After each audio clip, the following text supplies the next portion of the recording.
नमस्कार दोस्तों, MDU official YouTube channel पर आप सभी का स्वागत है। तो दोस्तों, इस वीडियो में हम बात करने वाले हैं रिवॉल्यूशन की, रीचेकिंग की और दोस्तों RTI की। यानी कि दोस्तों मान लीजिए आपका जो एग्ज़ाम हुआ था, आपका जो रिजल्ट आया है, इसमें आपके कम मार्क्स आए हैं। यानी कि आपको लगता है कि आपके ज़्यादा मार्क्स आने थे, आपके लगभग 50, 60 या 70 मार्क्स आने थे, लेकिन वहीं पर आपके या फिर री आई है या फिर दोस्तों कम मार्क्स आए, यानी कि आपकी जो एक्सपेक्टेशन थी उससे कम मार्क्स आए हैं। तो दोस्तों आपको क्या करना होगा? तो दोस्तों इस वीडियो में हम इसी टॉपिक पर बात करेंगे। तो चलिए दोस्तों वीडियो की शुरुआत करते हैं, लेकिन उससे पहले अगर आपने अभी तक हमारी वीडियो को लाइक नहीं किया है तो वीडियो को लाइक कर ले, और अगर आप पहली बार हमारे चैनल पर आए हैं तो दोस्तों चैनल को जरूर सब्सक्राइब करके बेल नोटिफिकेशन ऑल पर सेट कर ले, ताकि आगे चलकर जो भी वीडियो हमारे चैनल पर आती है उसका नोटिफिकेशन आपको तुरंत मिल जाए। तो चलिए दोस्तों, लेट्स स्टार्ट। तो देखिए दोस्तों, जैसे कि आपको पता है MDU ने काफ़ी सारे जो रिजल्ट हैं वो अपलोड कर दिए हैं दोस्तों। आपके BSc के, BCom के, BA के, डिस्टेंस के, रेगुलर के या फिर UG PG के सभी कोर्सेज के काफ़ी सारे रिजल्ट्स जो है दोस्तों आ चुके हैं। लेकिन दिक्कत ये है, मान लीजिए आपके जो पेपर 80 नंबर को आता और आपको लगता है कि मेरे जो नंबर है 60, 65 या 70 नंबर आने थे, लेकिन वहीं पर आपके जो मार्क्स हैं वो आए हैं दोस्तों जैसे कि 40 आ गए, 45 आ गए, या फिर दोस्तों आपके रीअपियर आ गए जैसे कि 25 या 20 मार्क्स आ गए। तो दोस्तों अब आपको क्या करना होगा? तो देखिए दोस्तों, सबसे पहले आपके पास जो है 3 ऑप्शन होते हैं। पहला होता है रिवॉल्यूशन का, इसके बाद रीचेकिंग का, और जो तीसरा होता है वो होता है RTI का। तो देखिए तीनों के बारे में स्टेप बाय स्टेप हम डिस्कस करेंगे। तो देखिए सबसे पहले हम बात कर लेते हैं रिवॉल्यूशन की और रीचेकिंग की। दोनों का फॉर्मेट थोड़ा सेम होता है, RTI का थोड़ा अलग होता है, इसलिए RTI के बारे में हम बाद में बात करते हैं। पहले रिवॉल्यूशन और रीचेकिंग के बारे में बात कर लेते हैं। तो देखिए दोस्तों, रिवॉल्यूशन की और रीचेकिंग की दोनों की दोस्तों जो फॉर्मेट होते हैं, मोड होता है, वो सिर्फ ऑफलाइन होता है। यानी कि आप सिर्फ और सिर्फ ऑफलाइन मोड से इसके लिए अप्लाई कर सकते हैं। ऑनलाइन कोई भी इसका पोर्टल नहीं है और ना ही आप किसी लिंक से इसके लिए ऑनलाइन अप्लाई कर सकते हैं। दोस्तों अगर बात करते हैं आपको अपना जो फॉर्म है वो कब फिल करना है, तो देखिए अगर आपके जो मिनिमम मार्क्स हैं, यानी कि मान लीजिए आपके पास होने के लिए 32 मार्क्स की जरूरत है, लेकिन अगर आपके 28 मार्क्स आए हैं, 29 मार्क्स आए हैं, तो आप इस फॉर्म को फिल कीजिए, अदरवाइज आप इस फॉर्म को फिल मत करना। मान लीजिए अगर आपके मार्क्स जो 20 आए हैं, आपके मिनिमम मार्क्स मान लीजिए 32 थे और आपके जो मार्क्स है वो 20 आए थे, तो दोस्तों आप कोशिश करो कि इसको, ये जो फॉर्म है इनको फिल ना करो, सीधा रीअपियर का फॉर्म फिल कर दो। लेकिन हाँ, कई बार ये होता है कि आपके जो मार्क्स है गलती से आ जाते हैं। मान लीजिए आपको पता है कि आपके जो एग्जाम्स हैं उनमें वो अच्छे हुए हैं और आपको जो मार्क्स 50 प्लस या 60 प्लस आने थे, लेकिन हो सकता है आपके 20 मार्क्स आए हो। तो दोस्तों अगर आप श्योर है, आप कन्फर्म है कि मेरे इतने मार्क्स नहीं आ सकते, तो दोस्तों आप अपना फॉर्म फिल कीजिए। अगर आपको लगता है कि मेरा एग्जाम सिर्फ अच्छा हुआ था, मैं पास हो जाना चाहिए था, अगर आप ऐसा सोचते हैं और दोस्तों आपके अगर री आ जाती है, तो इसमें कोई बड़ी बात नहीं है। आप रीचेकिंग का, रिवॉल्यूशन का फॉर्म जो है ना फिल करें तो भी बड़ी बात नहीं है, तो भी कोई दिक्कत नहीं है। आप सीधा रीअपियर का फॉर्म फिल करेंगे तो ज़्यादा बेटर रहेगा। इसके बाद अगर फीस की बात करते हैं तो दोस्तों रिवॉल्यूशन और रीचेकिंग दोनों की फीस 400 रुपये होती है। 400 रुपये आपको पे करने होते हैं, यानी कि दोस्तों आपको 400 रुपये का जो फॉर्म है वो खरीदना पड़ता है। फॉर्म कहाँ पर मिलेगा ये मैं आपको बता दूं, जब आप गेट नंबर 1 से एंट्री करोगे, गेट नंबर 1 से जब आप एंट्री करते हो तो दोस्तों थोड़ा सा आगे चलकर आपको एक इन्फॉर्मेशन सेल मिलती है, आप वहाँ से अपनी जो फॉर्म है वो खरीद सकते हैं, रिवॉल्यूशन का और RTI का या प्री चेकिंग का। आप यहाँ से फॉर्म खरीद सकते हैं, 400 रुपये आपको पे करने होंगे। इसके बाद देखिए दोस्तों, यहाँ पर आपको DDE के जो बिल्डिंग है उसके पास से आपको एक काउंटर है, वहाँ से आपको 100 रुपये की फीस स्लिप कटवानी होती है। ये फीस स्लिप कटवा कर दोस्तों इसको अपने फॉर्म के साथ अटैच करके आप अपना जो रीचेकिंग या रिवॉल्यूशन का फॉर्म है वो फिल कर सकते हैं।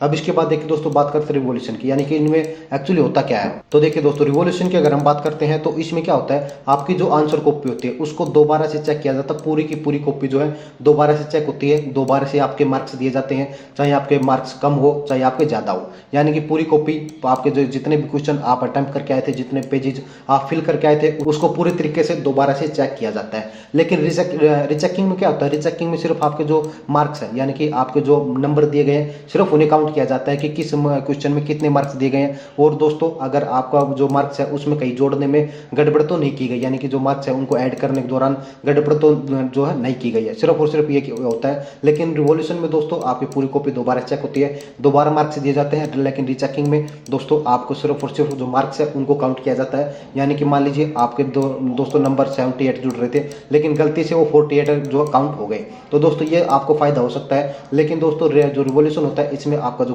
पूरा जो आंसर कॉपी है वो चेक होता है। अब इसके बाद बात करते हैं डॉक्यूमेंट्स की, यानी कि कौन कौन से डॉक्यूमेंट आपको इसके साथ देने होंगे। तो देखिए सबसे पहले आपका फॉर्म होता है, जो फॉर्म आप फिल करोगे वो तो आपको देना ही पड़ता है। इसके बाद आपका जो है रिजल्ट का जो कॉपी होता है, आप अपने रिजल्ट का प्रिंट आउट निकाल कर दे सकते हैं। इसके बाद एक आपके आधार कार्ड का अगर आप देना चाहें तो दे सकते हैं। और दोस्तों आपका जो फीस स्लिप होता है, जो 100 रुपये की फीस आप कटवाओगे वो आपको देनी होगी, और आपका जो एडमिट कार्ड है वो आपको देना होगा। यानी कि आपका जो फॉर्म है वो, आपके जो रिजल्ट कॉपी है वो, इसके बाद आपका जो एडमिट कार्ड है वो, ये तीन चीज़ तो दोस्तों कंपलसरी है। आप अपना जो रिवोल्यूशन आरटीआई का जो फॉर्म है वो देंगे, आपके जो रिजल्ट कॉपी है वो देंगे, आपका जो एडमिट कार्ड है वो देंगे। ये तीन चीज़ आपकी कंपलसरी है। और इसके साथ अगर आप देना चाहें तो अपना आधार कार्ड दे सकते हैं, आप अपने जो पासपोर्ट साइज फोटो है वो भी दे सकते हैं। अब बात करते हैं कि आपको जो फॉर्म है ये जमा कहाँ कराना है। तो दोस्तों रिवोल्यूशन का और रिचेकिंग का मान लीजिए आपने फॉर्म फिल कर लिया है। अब इसके बाद आपको जाना है परीक्षा सदन में, यानी कि रिजल्ट ब्रांच में।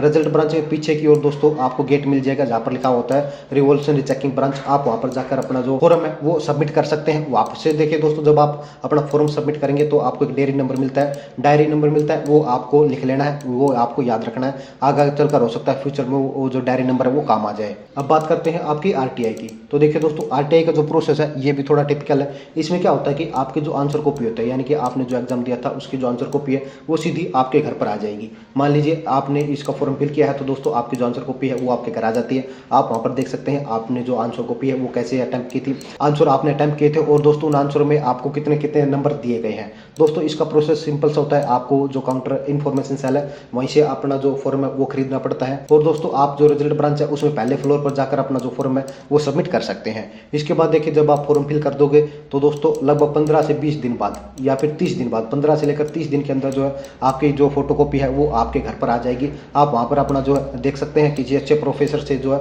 अपने आंसर कॉपी भी चेक करा सकते हैं। हालांकि दोस्तों मैं आपको बता दूं इसकी जो फीस है सिर्फ 85 है, यानी कि 85 रुपये में आपका ये फॉर्म फिल हो जाएगा। और सिर्फ ऑफलाइन मोड से होगा, ऑनलाइन कोई भी पोर्टल नहीं है। जैसा कि रिवोल्यूशन चेकिंग में मैंने बताया था, ये भी सिर्फ और सिर्फ ऑफलाइन मोड से ही होगा। और साथ ही अगर डॉक्यूमेंट्स की बात करते हैं तो डॉक्यूमेंट सेम रहेंगे, आपका रिजल्ट का कॉपी, आपका एडमिट कार्ड का कॉपी और आपका जो फॉर्म है वो। और साथ ही दोस्तों इसका जो रिजल्ट है, इन सभी के जो रिजल्ट है मैं आपको बता दूं लगभग 90 से 120 दिन में, यानी 3 से 4 महीने में इनके रिजल्ट आ जाते हैं। चाहे रिवोल्यूशन का हो, चाहे रिचेकिंग का हो, चाहे आरटीआई का। 90 से लेकर 120 दिन में, कई बार दोस्तों रिजल्ट जो 70 या 80 दिन में भी आ जाता है, लेकिन नॉर्मली बताए तो 90 दिन के बाद जो है इनके रिजल्ट आ जाते हैं। अब बात करते हैं इनका जो रिजल्ट है उसका कैसे पता लगेगा। तो देखिए जब आप अपना रिजल्ट अभी देखेंगे तो उस पर एक डिक्लेरेशन डेट लिखी रहती है, आपके राइट में टॉप कॉर्नर पर एक जो डिक्लेरेशन डेट लिखी होती है। अब आप देखेंगे मान लीजिए 10 तारीख को आपका रिजल्ट आया, तो अब आप देखेंगे तो दोस्तों उस पर लिखा होगा 10 मार्च 2023। लेकिन जब आपका मान लीजिए आपने रिचेकिंग का फॉर्म फिल किया है और दोस्तों उसका रिजल्ट आया है, तो उस पर जो डेट मेंशन की गई थी वो चेंज हो जाएगी। एक्स्ट्रा ऐसे कोई भी अपडेट नहीं आती, ऐसे कोई भी नए लिंक नहीं आते, वो जो रिजल्ट है सिर्फ उसे ही अपडेट कर दिया जाता है। और दोस्तों अगर लास्ट डेट की बात करते हैं, यानी कि आपका जो फॉर्म है, आपका रिचेकिंग का, रिवोल्यूशन का, इनके जो फॉर्म है इनकी लास्ट डेट क्या होती है। तो देखिए इनकी कोई फिक्स लास्ट डेट नहीं होती। लगभग 20 दिन के बाद, 20 दिन के अंतराल जो है आप इस फॉर्म को फिल कर सकते हैं। मान लीजिए आपका जो रिजल्ट है 10 मार्च को आया है, ठीक है, तो दोस्तों इसके 20 दिन और ऐड कर लीजिए, यानी कि 30 मार्च तक जो है आप इसके लिए अप्लाई कर सकते हैं। 30 मार्च के बाद आप, यानी कि 20 दिन के बाद आप इनका जो फॉर्म है वो फिल नहीं कर सकते। आपका रिजल्ट कभी भी आया हो, अगर मान लीजिए आपका रिजल्ट आज नहीं आया, मान लीजिए 20 मार्च को आपका रिजल्ट आएगा, तो 20 मार्च में दोस्तों आप 20 दिन और जोड़ लीजिए, यानी कि 10 अप्रैल तक जो है आप इसका फॉर्म फिल कर सकते हैं। इसके बाद आप इसका जो फॉर्म है वो फिल नहीं कर सकते। तो दोस्तों ये थी पूरी अपडेट। आई होप कि आपके जितने डाउट्स हैं रिवोल्यूशन के, रिचेकिंग के या फिर दोस्तों आपके आरटीआई के, वो सभी क्लियर हो गए हैं। और दोस्तों अगर फिर भी आपको कोई डाउट होता है तो आप मुझे कमेंट बॉक्स में लिख सकते हैं, या फिर दोस्तों आप हमें सोशल मीडिया पर फॉलो कर सकते हैं, जिसके लिंक्स आपको डिस्क्रिप्शन में दिए गए हैं। साथ ही दोस्तों अगर वीडियो इन्फॉर्मेटिव लगी है, आपके डाउट्स दूर हुए हैं, तो वीडियो को लाइक कीजिए, अपने सभी फ्रेंड्स के साथ शेयर जरूर कर ले, और दोस्तों चैनल को जरूर सब्सक्राइब करके बेल नोटिफिकेशन ऑल पर सेट कर ले। तो दोस्तों इस वीडियो में इतना ही, जल्दी मिलते हैं नई वीडियो में नई अपडेट के साथ। तब तक के लिए जय हरियाणा, जय हरियाणवी।